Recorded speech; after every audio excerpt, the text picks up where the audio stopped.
श्री कृष्णचंद्र चक्रवर्ती भगवान की जय। ग्रंथराज श्रीमद् भगवद गीता की जय। ग्रंथराज श्रीमद् ब्रह्म विद्या शास्त्र की जय। भगवान श्री चक्रधर स्वामी की जय। सब भक्तों को जय श्री कृष्ण, जय श्री चक्रधर, सबको दंडवत प्रणाम। तो भगवान श्री कृष्ण के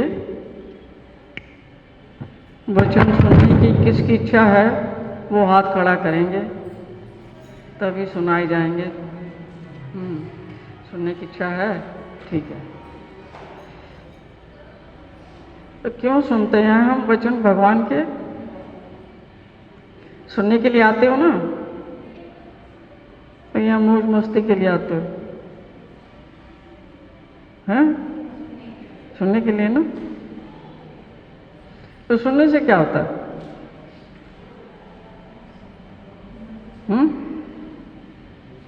सुनने से क्या होता है? काफ़ी लोग काफ़ी समय से सुन रहे हैं ना। कोई 5 साल से, कोई 8 साल से, कोई 10 साल से, कोई 12 साल से, कोई 15 साल से, कोई यहाँ बैठे हैं 20 साल वाले भी हैं। तो सुनने से क्या होता है? जो होता होगा वो तुम्हें ही पता है, क्योंकि सुनते तो तुम ही हो ना। मैं तो बोलती हूँ। हैं? ज्ञान प्राप्त होता है। ज्ञान का क्या करेंगे? हाँ, जो बात आपको भगवान की पता लगती है उसका असली लाभ आपको तभी होता है जब उस बात के ऊपर आप चलना शुरू करते हैं। समझ आया कुछ? खाली सुनने से काम चलता है या नहीं? हाँ या ना? नहीं चलता, क्योंकि भगवान का नाम सारे दुखों की औषधि है। सर्व रोगों का विनाश करने वाली एक ही भगवान के नाम की औषधि है।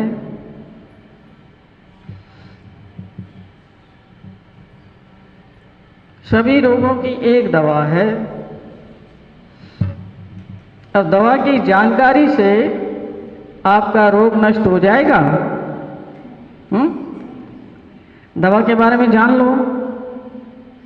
जानकारी होती है ना। डॉक्टर लिख के देता है एक प्रिस्क्रिप्शन। पेट खराब है, सिर दर्द है, खांसी है, जुकाम है, नज़ला है, ये है, वो है। प्रिस्क्रिप्शन लिख के देता ना जब दिखाने जाते हो। उसका काम चल जाता है?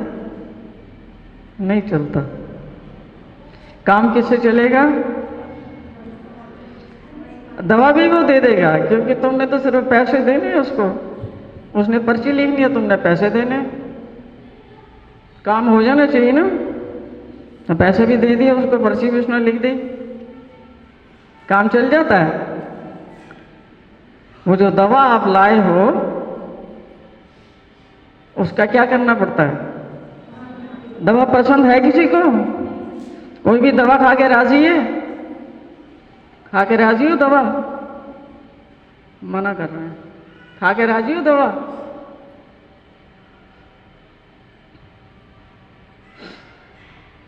अब डॉक्टर जो दवा दे रहा है उसको अगर तुमने खाया नहीं, आपको जानकारी तो होगी क्योंकि उसने पत्ता लिख के दिया, आप लेके आए हो, है ना।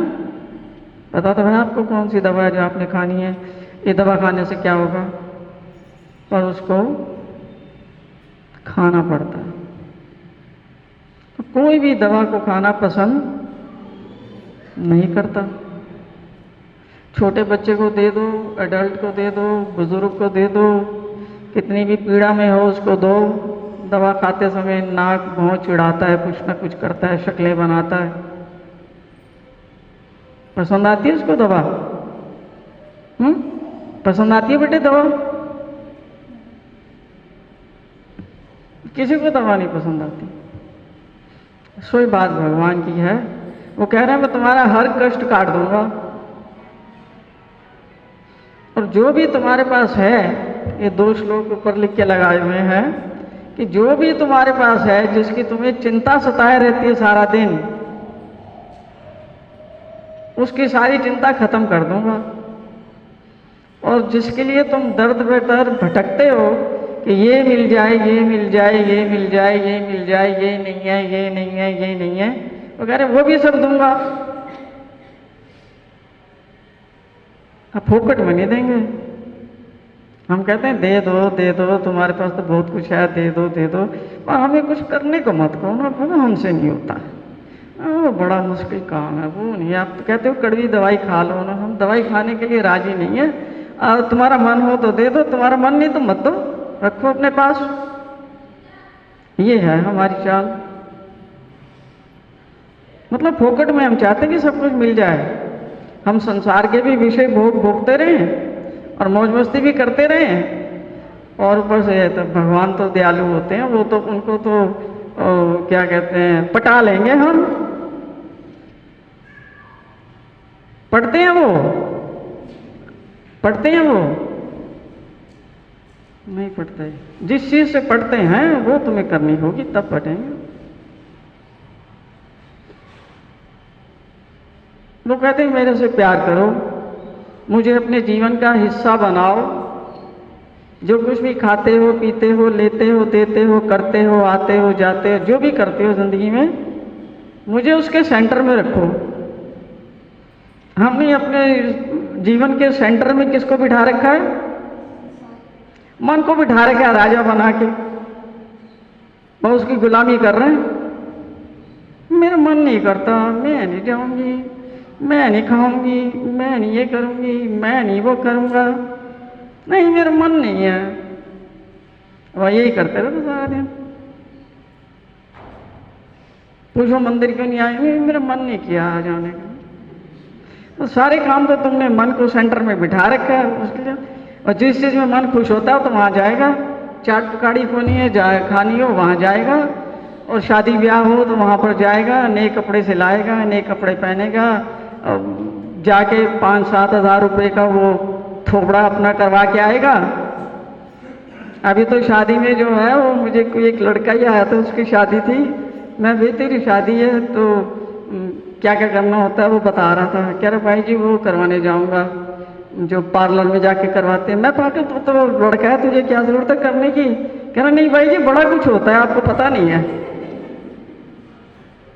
और वो वहां पर, ये 5 साल पहले की बात है, तब वो उस समय में वहां 55,000 रुपया दे के आया था। मैंने तेरी बहू का कितना है? कह रहे भाई जी उसके 60,000 रुपये लिए उसने। उसका थोड़ा हिसाब किताब और बाल वाल का हिसाब किताब ज़्यादा है, उन्होंने ज़्यादा पैसे बढ़ा दिए उसके। मैं कहा पागल ये कितने देर तक रहेगा तेरा? कह रहा भाई जी थोड़ी देर ही रहेगा, जब तक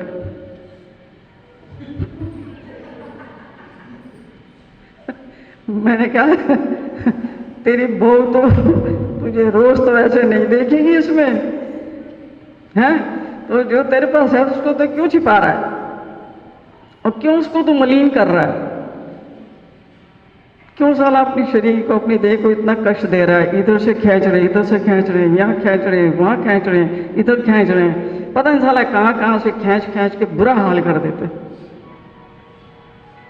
कह रहा भाई जी बड़ा दर्दनाक एक्सपीरियंस है। मैं तुझे पागल कुत्ता काटा था जो गया था, मत जाता हूं। किस लिए? हम ऐसी नकली चीजों में ना हमारा मन बहुत खुश रहता है।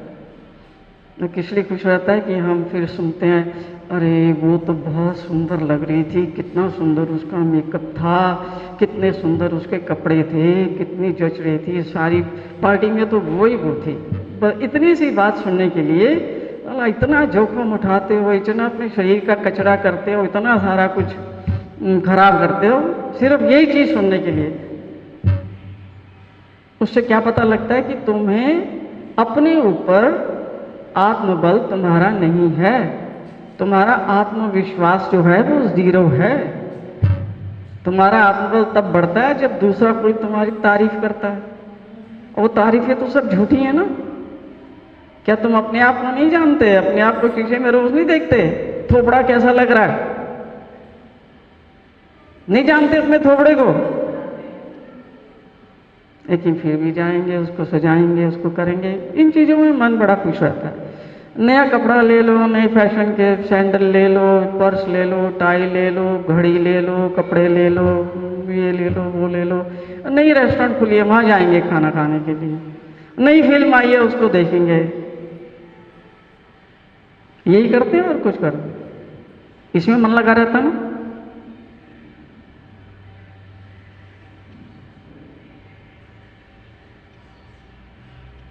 हमारा मन इनमें खुश रहता है और मन को हमने बना रखा है वहाँ कमांडिंग इंचार्ज बना रखा है अपने पूरे शरीर का।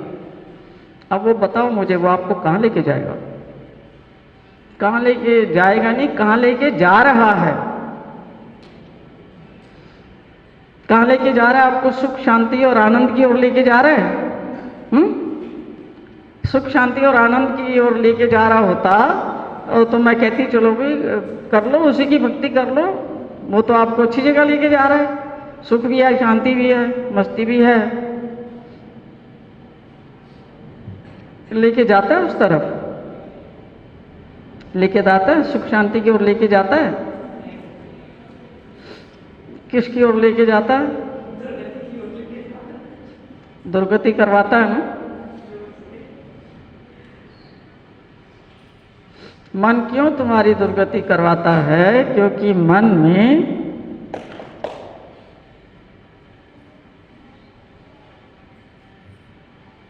सीधी कमर बिल्कुल सीधी है, पीठ बिल्कुल सीधी है, अलर्ट होकर बैठ। क्यों दुर्गति करवाता है मन? क्या प्रॉब्लम है उसके साथ?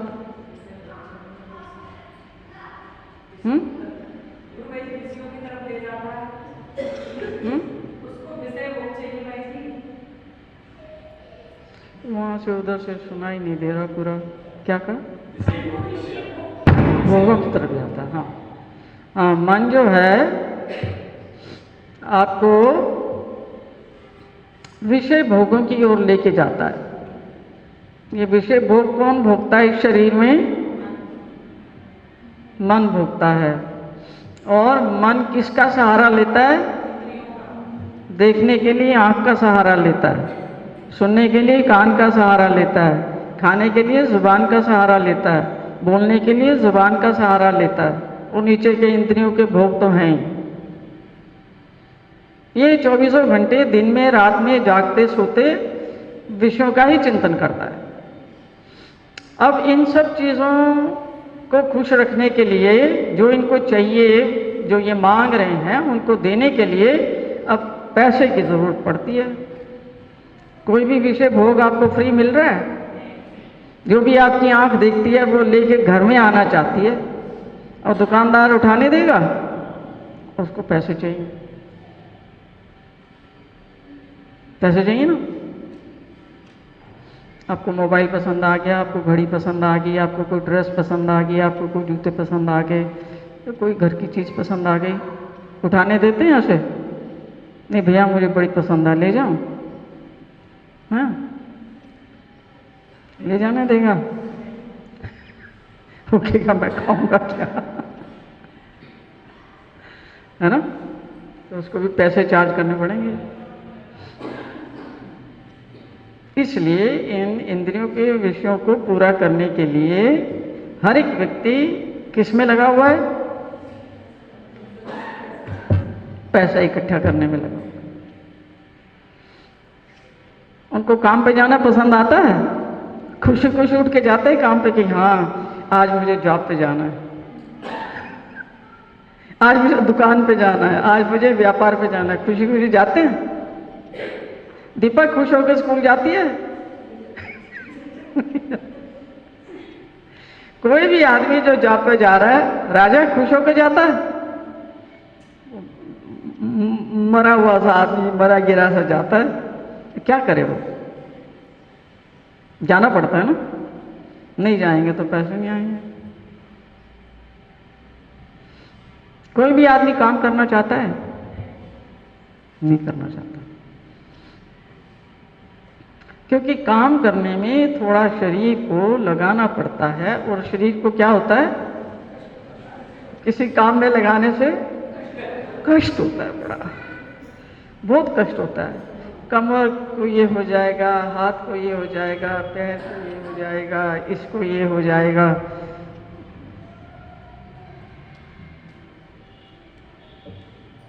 उसको टाल देता हूं। आलस पसंद है और उसको तलाश है कि मैं सुकून कैसे पाऊं, शांति की उसको तलाश है कि मुझे ज्यादा कुछ करना ना पड़े और मेरा जीवन भी बढ़िया हो जाए। होता है क्या? होता है क्या? There is no gain without pain. आप कुछ भी चीज हासिल नहीं कर सकते जब तक आप कष्ट उठाने के लिए तैयार नहीं हैं। रोटी भी किसी ने आपको अगर बना के दे दी तो भी चबाना तो आपको ही है। आलस की हद है कि बना के किसी ने दे दी है, बस चबाने में भी वो कह रहे हैं कि बड़ा कष्ट हो रहा है, चबाने में भी। जो आदमी इसमें भी कष्ट महसूस कर रहा है, मुझे बताओ उसका जीवन कैसे होगा? उत्साह से भरा होगा? कुछ काम के लायक होगा? शरीर उसका कितना भी सुंदर हो, कितना भी बढ़िया हो, किसी काम का रहेगा उसका शरीर?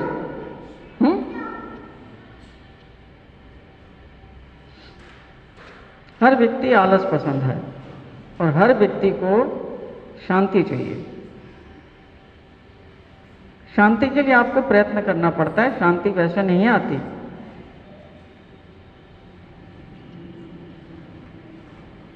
शांति प्राप्त करने के लिए और सुख को प्राप्त करने के लिए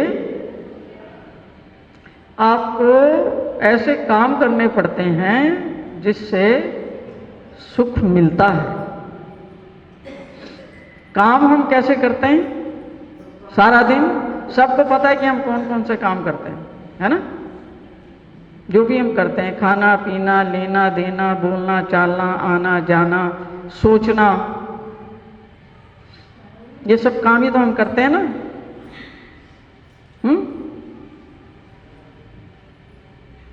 काम हम कैसे करते हैं? अपने कामों को देखो, सारा दिन जो करते हो, क्या हम हमेशा अपनी जुबान से अच्छा अच्छा बोलते हैं?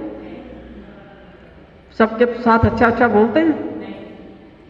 अब जिसके साथ भी उल्टा सुल्टा बोल दिया उसका दिल तो दुखेगा, चाहे वो छोटा बच्चा है, चाहे वो बुजुर्ग है, चाहे आपका हम उम्र है, कोई भी हो। किसी को आपने कष्ट दिया तो प्रकृति का ये नियम है, जिस किसी को भी आप कष्ट देंगे आपके जीवन में कष्ट निश्चित रूप से आएगा ही आएगा। आप उसको भगा नहीं सकते। बुरे कर्मों का परिणाम ही हमारे जीवन में दुख है, कलह है, कलेश है, बीमारी है, अशांति है।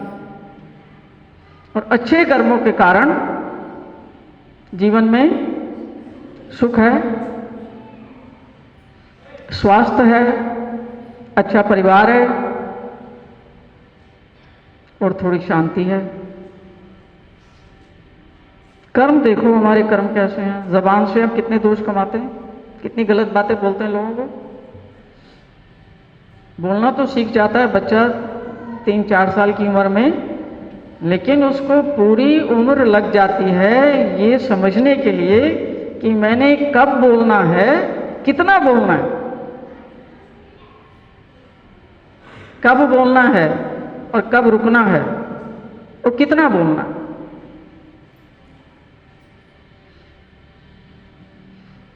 अब समझ नहीं है तो इसलिए वो बात निकल जाती है। बात समझो, एक प्रकार का एक तीर है। जो तीर कमान से छूट जाता है वो उस कमान में लौट के आता है क्या? वो लौट के आता है कभी? वो जो तीर है एक बार कमान से निकल गया वो दोबारा लौट के नहीं आता। ये इस बच्चे को यहाँ बिठाओ भाई, इधर बैठो बेटे, इधर आके बैठो। यहाँ बच्चे बैठे हैं ना, यहाँ बैठो,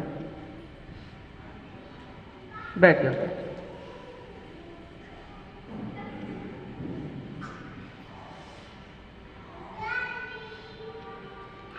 तो अगर हम लोगों को, दूसरों को दुख देने वाले काम करेंगे, परेशान करने वाले काम करेंगे, चाहे हम ज़बान से बोल के कहें या हाथों पैरों से करें, या हम किसी के बारे में बुरा सोचें भी, हमारी सोच में हमेशा अच्छी बातें चलती हैं सबके लिए, चलती हैं। हमारी सोच में भांति भांति की बातें चलती हैं। उसने ये कर दिया, उसने वो कर दिया, कल उसने वो किया था, परसों ये किया था, अब वो ऐसा है, वो वैसा है, वो ये करता है, वो करता है। ये सारी चीजें चलती है ना।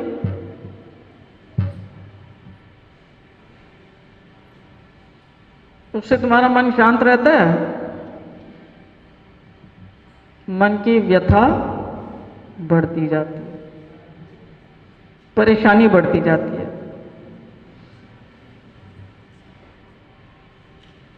जब तक उन चीजों को बाहर नहीं निकालते, यही चीजें आपके ऊपर कैसे प्रभाव डालती हैं वो थोड़ा सा बताती हैं।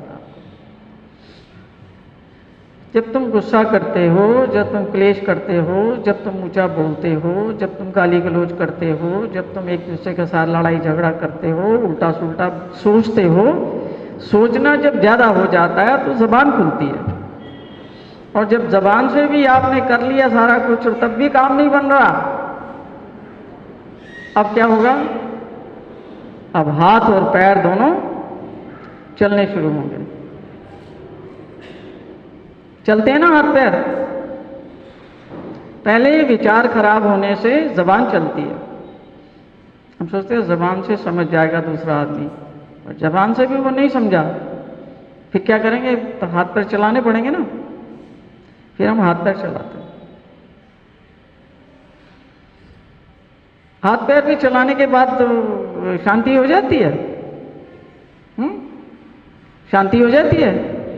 हाथ पैर चलाने के बाद भी शांति नहीं होती, उपद्रव और बढ़ जाते हैं। कभी एफआईआर हो जाती है हमारे विरुद्ध, कभी कोई और लफड़ा हो जाता है।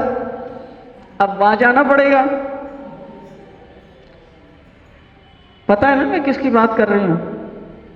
देखिए ऐसी चीजें। हाँ,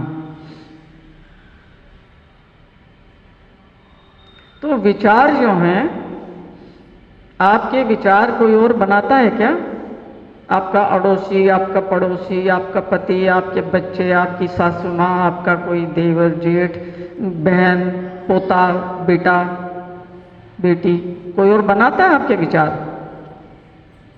कौन है जिम्मेदार आपके विचारों का? आप ही हो ना।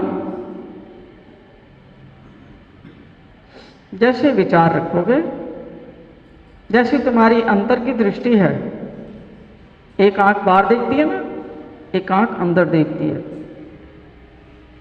जैसी तुम्हारी अंतर की दृष्टि है, वैसे ही तुम्हारी दुनिया बाहर बिल्कुल वैसी ही नजर आएगी। क्योंकि अंतर दृष्टि, ये समझ लो, एक प्रकार का चश्मा जो आपने लगा रखा है। अब किसी ने काला चश्मा लगा रखा हो धूप से बचने के लिए, तो उसको सब चीज बाहर से कैसी नजर आएगी? बाहर की सब चीज उसको जैसी है वैसे रंग नजर आएंगे, वैसे रंग नजर आएंगे। उसको हर चीज में कालक दिखेगी ना। किसी ने क्लियर चश्मा लगा रखा है, मेरा जैसे क्लियर है, मुझे सब चीज जैसी है वैसे दिख रही है, सब रंग भी वैसे दिख रहे हैं। जो चीज जैसी है आपको वैसी दिख रही है। और आपने नीला या काला या पीला,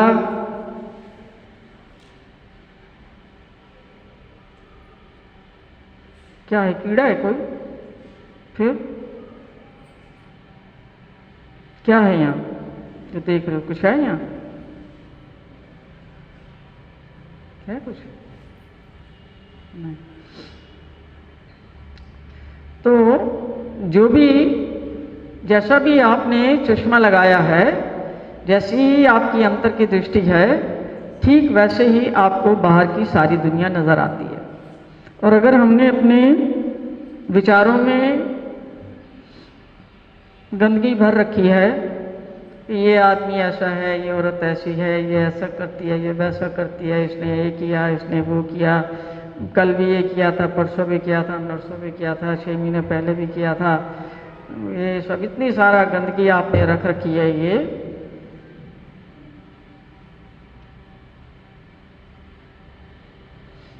पहली बात, आपका मन शांत नहीं रहेगा, कि सारी उथल पुथल मन में चल रही है। मन अशांत रहेगा। मन अशांत रहने से आपका हृदय पे असर पड़ेगा।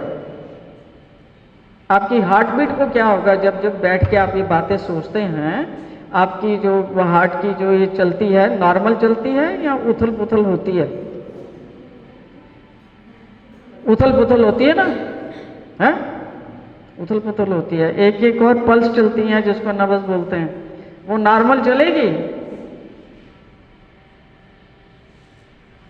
भूख लगेगी आपको, खाने का मन करेगा, कोई क्या चलो घूमने चलते हैं बाहर, ताजमहल देखने चलते हैं, जाओगे?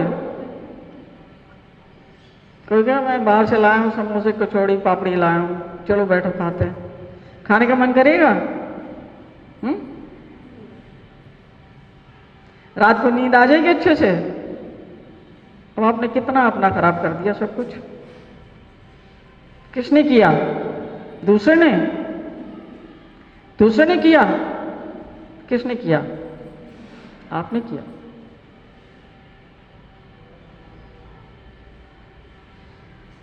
आपके सारे दुखों का मूल कारण बाहर कोई नहीं, आप ही हैं। जैसी आपने अपनी सोच बनाई है, आपकी सोच आपकी वाणी को प्रभावित करेगी और आपके सभी हाथ पांव से किए गए कार्यों को प्रभावित करेगी। आप उससे बच नहीं सकते। किसी के प्रति आपकी दूषित भावना है, उसको आपने काम तो अच्छा किया, उसको खीर भी खिलाई, पकौड़े भी खिलाए, सब्जी रोटी भी खिलाई, सब कुछ खिलाया, पर आपकी भावना गंदी है उसके प्रति। उसका कभी भी लाभ हो सकता है, उसके जीवन में कभी भी सुख आ सकता है? आ सकता है? नहीं आ सकता। भगवान को भोग लगाते हैं, पदार्थ बहुत अच्छे हैं, भावना दूषित है,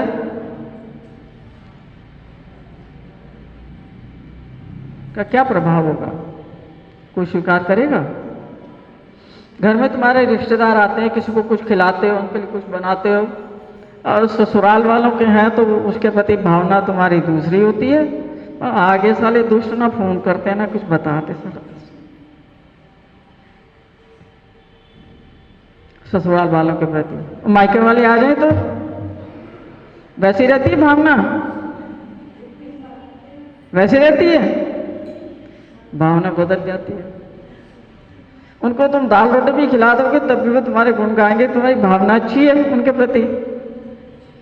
और ससुराल वालों को तुमने जो है गुलाब जामुन और रसगुल्ले और गाजर का हलवा और 20 चीजें दे दी उनको, वो फिर भी तुम्हारी भावना दूषित होने से वो बाहर जाके क्या करेंगे? तुम्हारी अच्छी बात करेंगे? कर सकते हैं तुम्हारे बारे में अच्छी बात? फिर तुम कहते हो यार ना कितना मैंने कष्ट उठाया उनके लिए, साला ये भी बनाया, ये भी बनाया, ये भी बनाया, ये भी बनाया, तो कभी राजी नहीं होते, फिर जाके मेरी बुराई कर दी वहां। समझ रहे हो? तो अपनी भावनाओं को ठीक रखो। भावना ये नहीं किसी से राग है, किसी से द्वेष है, किसी से ईर्ष्या है, जलन है, लालच है, लोभ है, और पता नहीं कितनी गंदी गंदी भावनाएं हैं। उन भावनाओं को जब तक तुम अंदर से नहीं निकालते, दूसरों के प्रति जो बना रखी हैं, और अपने प्रति भी बना रखी हैं। जब तक उनको नहीं निकालते जीवन में सुख नहीं आ सकता। तो तुम्हारे सभी दुखों का मूल कारण बाहर कहीं पर नहीं है। कहाँ पर है? तुम्हारे भीतर है। तो सुख चाहिए और शांति चाहिए और आनंदमय जीवन चाहिए, तो उसके लिए अपने विचारों को देखना होगा, अपनी भावनाओं को देखना होगा और अपने कार्यों को देखना होगा। चाहत तो सबको सुख की है, लेकिन काम कैसे है हमारे सारे दिन में? एक ही दिन ले लो कोई, एक ही दिन में कैसे काम करते हैं हम? जैसे काम करोगे वैसे ही तो तुम्हारी आगे बनेगी ना चीजें। दूसरों को दुख देने वाला काम करोगे, अपने को सुख देने वाला काम करोगे, तो हमेशा तुम्हारे जीवन क्लेश से भरा रहेगा, क्लेश से भरा रहेगा। क्योंकि तुमने धारणा बना ली कि मेरा तो फायदा हो और बाकी साले जाए भाड़ में, उनका नुकसान हो या उनका जो मर्जी होता, मुझे उससे कुछ लेना देना नहीं, मुझे तो अपना वो चाहिए, स्वार्थ सुख चाहिए अपना। तो उसका परिणाम है दुख।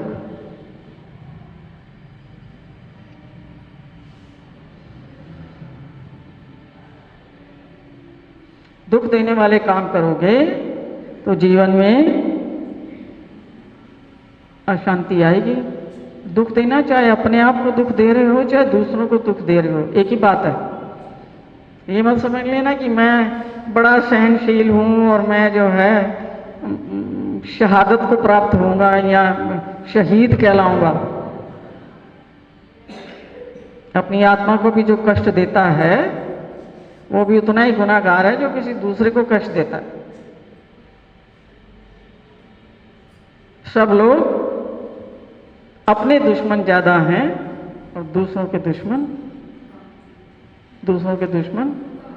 कम हैं। अपने आप को ही तुम बैर करते हो, अपने से तुम्हें बैर है।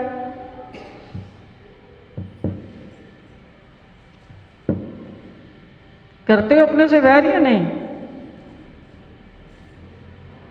कितने लोगों को लगता है कि मैं अपने से बैर करता हूं?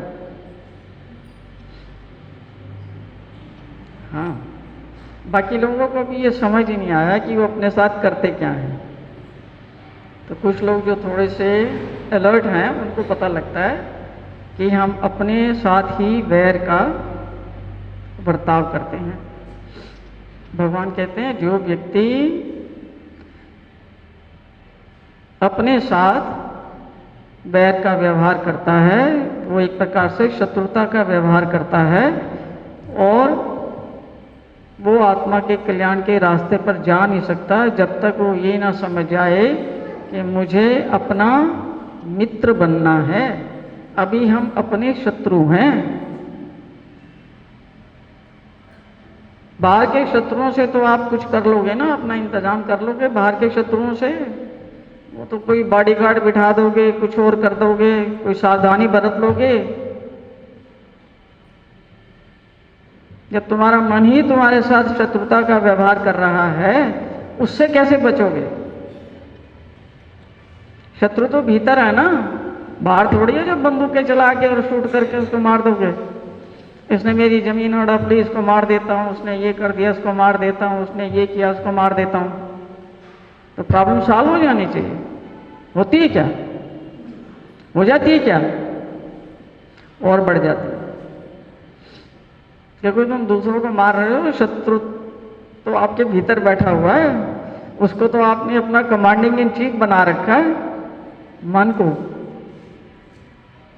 वही तो तुमसे सब काम करवा रहा है, वो कोई थोड़ी करवा रहा है। जिसको मर्जी, भले ही आप सारी उम्र दोष देते रहो, तुम्हारे दोष देने से वो दोषी हो जाएगा क्या? हमारे दोष देने से वो दोषी हो जाता क्या? वो बच्चे को पकड़ो, पकड़ो, अंदर जाएगा ये।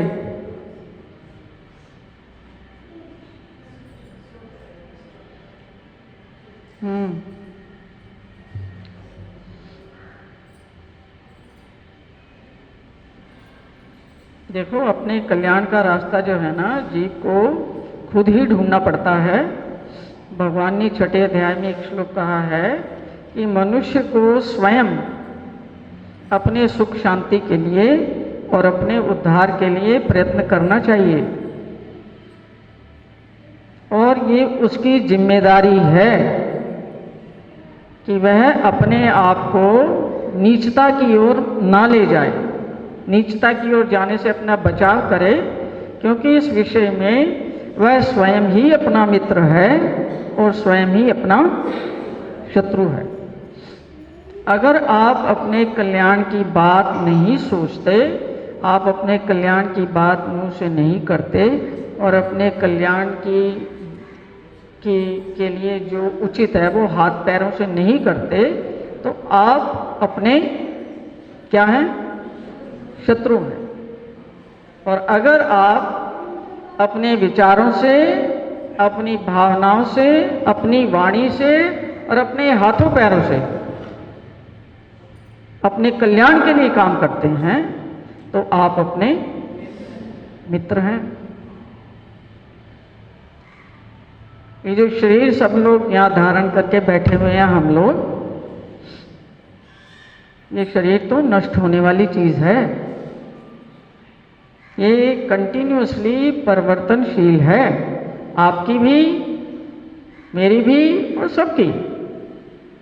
ये बचपन में कैसी थी, ये छोटे बच्चे बैठे हैं इनके जैसी, जवानी में थोड़े और ये थोड़े यंग बच्चे बैठे हैं इनके जैसी, अब 50-60 साल में कुछ लोग जो वहाँ बैठे हैं उनके जैसी, और बुढ़ापे के बाद में फिर बीमारी, और उसके बाद में शरीर का क्या होता है?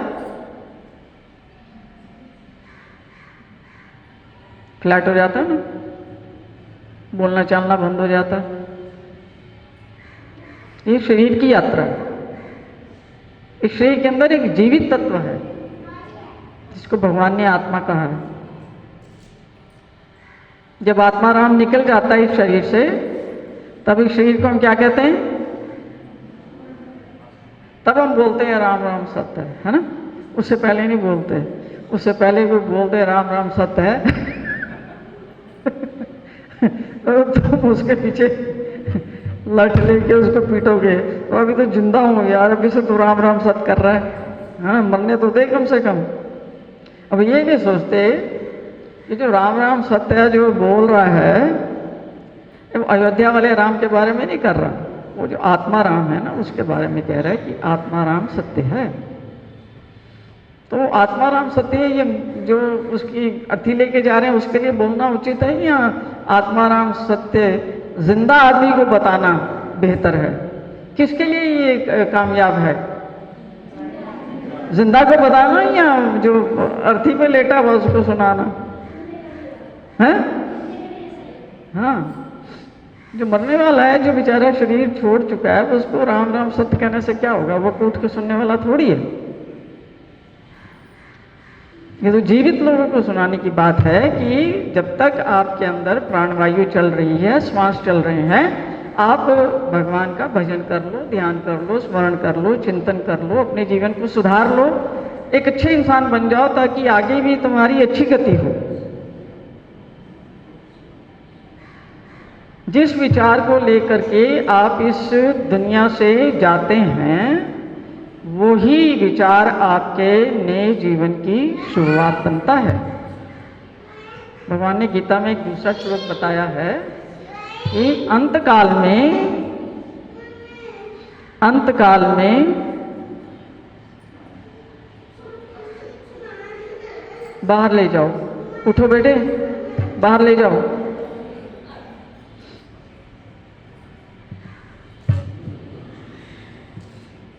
अंतकाल में जो जीव मुझे याद करते हुए, मेरा ध्यान करते हुए, मुझे याद करते हुए प्राण त्यागता है, भगवान कहते हैं कि वो सीधा मेरे पास आता है। तो हम क्या सोचते हैं कि हम ऐसा करेंगे, अपने बच्चे का ही नाम रख देंगे, गोविंद, गोपाल, माधव, कृष्णा, मधुसूदन, ऐसे नाम रख देंगे, तब हम तो बच्चों को ही बुलाएंगे तो हमारी गति हो जाएगी। मतलब उसको चकमा देने का सोच रहे हैं।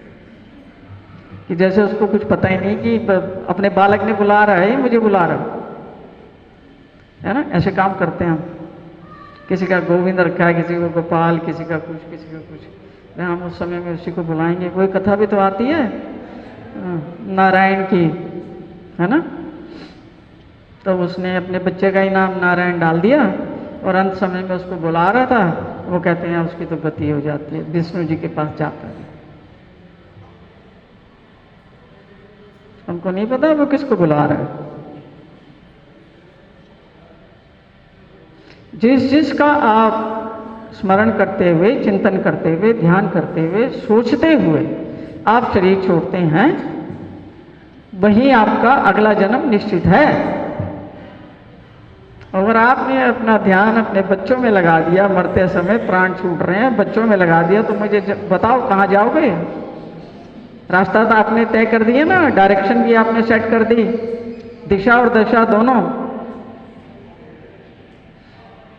बच्चों का चिंतन करते हुए जाओगे, या धन का चिंतन करते हुए जाओगे, या मकान का चिंतन करते हुए जाओगे, गाड़ी का करते हुए जाओगे, पति का करते हुए जाओगे, पत्नी का करते हुए जाओगे, बालकों का करते हुए जाओगे, वापिस आना पड़ेगा नहीं यहाँ। क्योंकि आपकी अनफुलफिल्ड डिजायर्स हैं, आपकी इनके साथ में इच्छाएं जुड़ी हुई हैं, आपका योग जुड़ा हुआ है, आपका मन जुड़ा हुआ है, वहीं आना पड़ेगा ना। जब भगवान के चिंतन करते हुए जाओगे तो इसका मतलब आपने अपने मन को संसार से हटा के भगवान में लगाने का प्रयास किया है। और आपका अभ्यास अच्छा होगा तो ही आपको आखिर के समय में भगवान की याद आएगी, नहीं तो कदापि कभी आ नहीं सकती याद। याद उसी की आएगी समय जहाँ धन यहाँ रखा हुआ है, मेरा जेवर यहाँ पड़ा हुआ है, मेरा पैसा यहाँ पड़ा हुआ है, मेरी ज़मीन यहाँ पड़ी हुई है, मेरे कागज़ यहाँ पड़े हुए हैं, पति से छुपा के मैंने इतना रखा था, पत्नी से छुपा के मैंने इतना रखा था, वो किसको पता हो, क्या करूँ। यही चीज़ें चलेंगी ना दिमाग में, तो अब वहीं आना पड़ेगा फिर। और तुम्हारे धन को फिर कोई छेड़ेगा या कोई कुछ उसको करेगा तो उसको छोड़ दोगे, और फिर तुम्हें छिपकली बनना पड़ेगा, सांप बनना पड़ेगा। सांप बन के आके उनको डराओगे वहां बैठ के, या छिपकली बनोगे या कुछ करोगे, करना पड़ेगा कि नहीं। तुम्हारे धन में वासना है और धन की रक्षा करनी पड़ेगी अपने। बच्चों के करोगे तो जब उनकी शादियां हो जाएंगी उनके घर में आओगे उनके बालक बन के। पहले उनकी परवरिश की थी, ऐसे किया था, अब ऐसे करना पड़ेगा।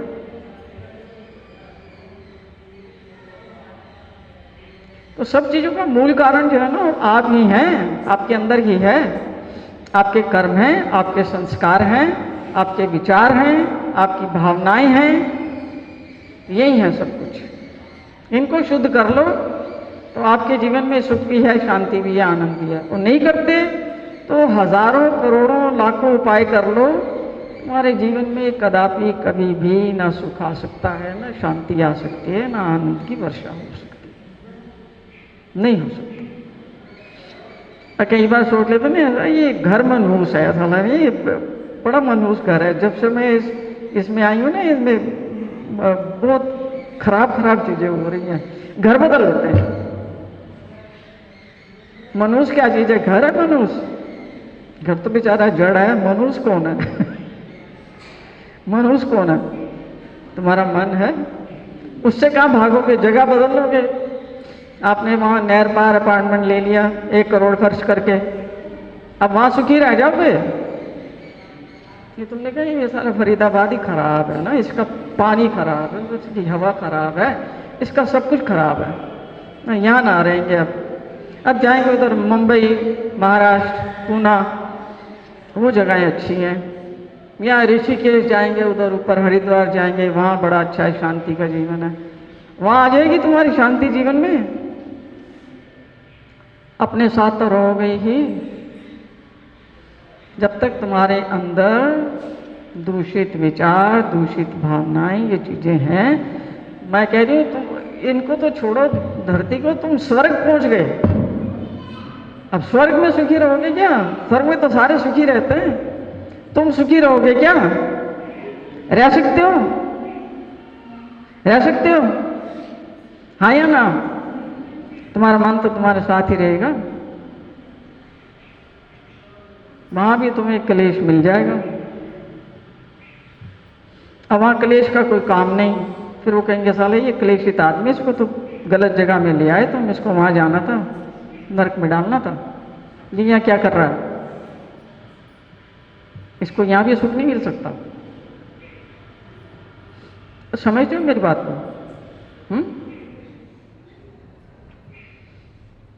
मेरी बात नहीं समझ आती तो भगवान की बात तो समझ आ रही है ना। अपने मित्र बनो, अपने साथ अच्छा व्यवहार करो, अपनी विचारों को शुद्ध रखो, अपनी भावनाओं को शुद्ध रखो, अपने कार्यों को शुद्ध रखो।